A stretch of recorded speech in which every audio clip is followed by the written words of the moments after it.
I'm Rob. I'm Nick. And I'm Chris. And we're GoGo Penguin. The album is V2.0.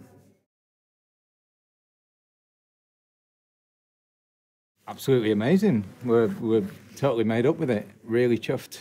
Yeah, we're not going to try and play it down. It's a big deal for us. I think it's really humbling, and you know, it's an amazing thing for all of us, and I think we're really stoked. I think the fact that we've been playing the music that we've been playing, and we're finding a bigger audience than I think we might have originally thought. There are people that listen to music that's not exactly what we're doing at all, but yet they really seem to get a vibe from what we're doing. So to then be put in the kind of on the same level as these guys, it's great. Yeah, it's nice seeing FKA Twigs on there, and yeah, it's good, really cool. Yeah, I only know two people that are nominated, and that's FKA Twigs and Damon Albarn. But yeah, I've been told it's a good list, so I'll check it out.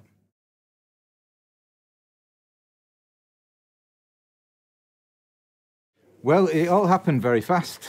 To be honest, I joined the band, and then we just started writing, and so we spent every day over a really wintry, cold January and February. Yeah, we were in rooms without windows for up to 11 hours with only one break and that kind of thing. Yeah. But I suppose a defining moment was because it all happened so fast. Didn't have time to really process what was going on. And I remember when there's a track on the album called Shock and Awe.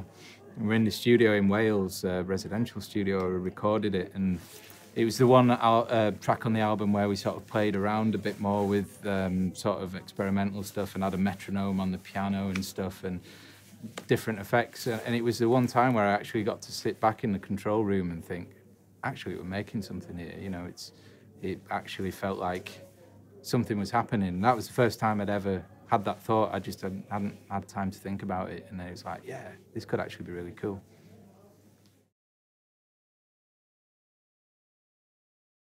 Mezzanine, Massive Attack, and yeah, that was still one of my favourite bands of all time, definitely, yeah. I'd prefer not to answer. Let's just move on. Let's move on. Yeah. Well, I think I was a bit weird. The first album I bought was Shostakovich's Fifth Symphony on Naxos, and yeah, I listen to it all the time. I still study the score, but I'm a bit of a musical geek, really. It changes so much. It depends, like, the way that we write as well. You kind of just get hooked on something. It's really easy to kind of find something, even if it's not current. It might be like 20 or 30 years old. I like Rob saying with the Shostakovich, you know. I play piano, so I've not heard a lot of orchestral stuff, and, you know, someone will pass something along, and you're suddenly hooked on it for ages. So I can't really answer it, because you just, you know, it changes every week almost, you know. Because we're all so obsessed with music, and we've been doing it for so long, and you go through many different stages. I kind of go straight back to when I first picked up an instrument, and I was listening to guitar bands, so it's probably a Smiths album, probably The Queen Is Dead.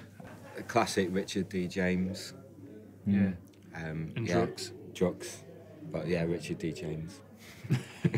Drugs. Richard D. James. Okay. I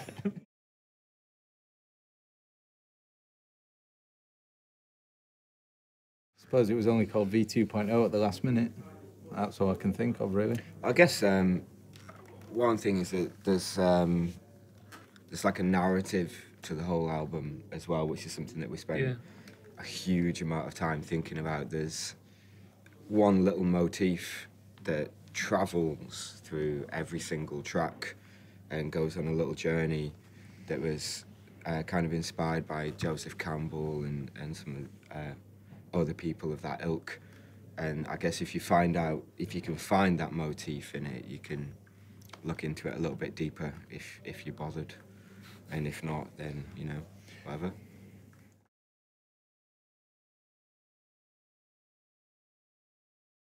Variation or open-mindedness, I think they're definitely in there, yeah. That wasn't 3 words, but we can't. That's a lot more than 3 words. I don't know. Pick 3 out of those.